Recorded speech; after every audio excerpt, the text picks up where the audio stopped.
Hi, let us now discuss how we are doing the other budgets. So we in the previous video we discussed how we are going to do the revenue budget for room division segments, where we did the revenue budget for each and every segment for each month separately.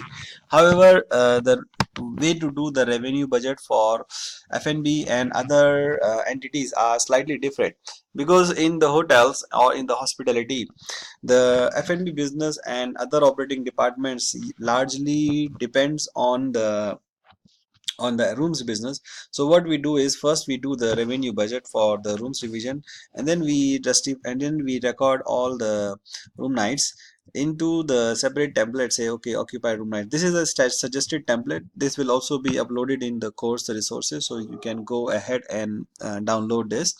So what we are doing is we are linking the room nights, and then we are calculating how many number of guests will be staying in the hotel, because the as food and beverage department business is coming from the internal both ways, internal guest and outside guest. So in this way we are going to consider establish what will be the capture ratio. So for example, and for each meal period, so here you will see we are doing the budget for each meal period: breakfast, lunch, dinner separately, and we are dividing the number of guests into house and outside covers. So for example, mostly the breakfast, almost all of the hotel guests will be eating in the hotel. So we can safely say whatever is the number of guests coming into the hotel, they will be coming for breakfast. So our capture ratio will be 100. So the number of covers for breakfast will be same as the number of guests in the hotel.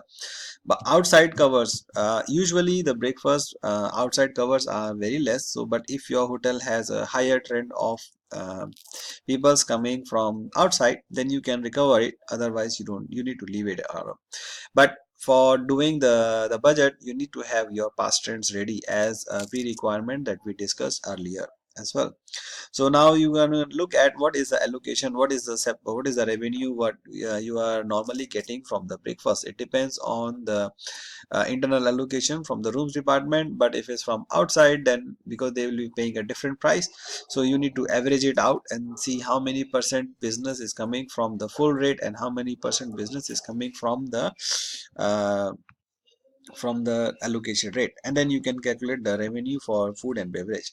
For lunch and dinner, the same way, we are going to estimate the capture ratio, how many percent of the guests we can capture from our in-house hotel guests. So let's say we are so that depends on the historical capture ratio of the guests. So if you know and you have been tracking in the past, then you can understand, okay, maybe we can get let's say 10% peoples from the in-house guest as for the lunch business as well. So which will give us 50 covers. Now what was the average spending from those guests, and then what how many people we can get from the outside the hotel. So let's say we can get around 30 people, one guest a day. So the total covers of F&B will be 88 guests. And if they are spending let's say $18 on food and $8 on the beverage, or $20 on the food and $5 on the beverage, so your revenue will change automatically. So if you have formulated like this in the format, and then you can but the important thing here is the previous trend and what are the strategies.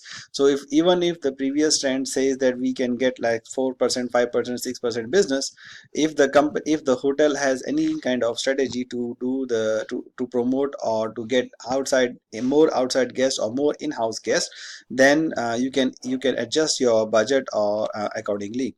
It depends also on the changing nationality. Some guests they want to eat in the hotel. Some guests they just want to go outside and eat outside and enjoy.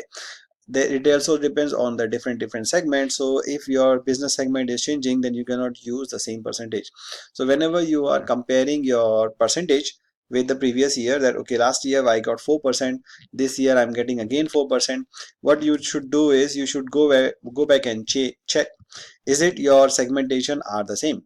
If the segmentations are same, that or same proportion, then it's fine to do the budget that way. However, if like this case the segmentations are changing slightly, where you are getting more group guests rather than the individual FIT guests, i.e. the ratio out the total guests. So the total at the moment we are getting around, let's say 250 divided by 670, we are getting 37% business from the FITs, where now we are getting around 42%. So the ratio is slightly changing. So the in-house capture ratio will differ, because mostly the meetings and the weddings and the tour series, they have their own set plan, they have their own set itinerary to eat outside or eat in the, if the is an in-house meeting, then they will be eating in-house. If the meeting is outside the hotel, then they will be eating outside the hotel. So since most of the day they are outside, so the lunch they will not be able to come, so means you need to reduce your capture ratio in those months. So this is how we look at capture ratio, we look at our promotions, we look at our business segment, we look at our customers nationality, so that we can estimate how much is the capture ratio. So these are all the terms and condition terms, these are all the factors that we need to be remembered while we are doing the budget. Then another factor is on the last the one more factor is on the outside covers. So if you are, it depends on the seasonality as well, and it also is affected by is it there is a office nearby, there are meetings nearby. So if let's say you just moved a new business office, new corporate center nearby your hotel, so it means that most of the it's highly likely that a lot of business meetings will be held in your hotel, unless you have a high competition. Then you can estimate that factor as well, and then adjust your budget. Now the pricing depends on the average spending per guest. If you are changing, if planning to change your menu prices upward or downwards, you need to reflect it in the by a change in the food in the average check. So that's where you will get the food revenue and beverage revenue.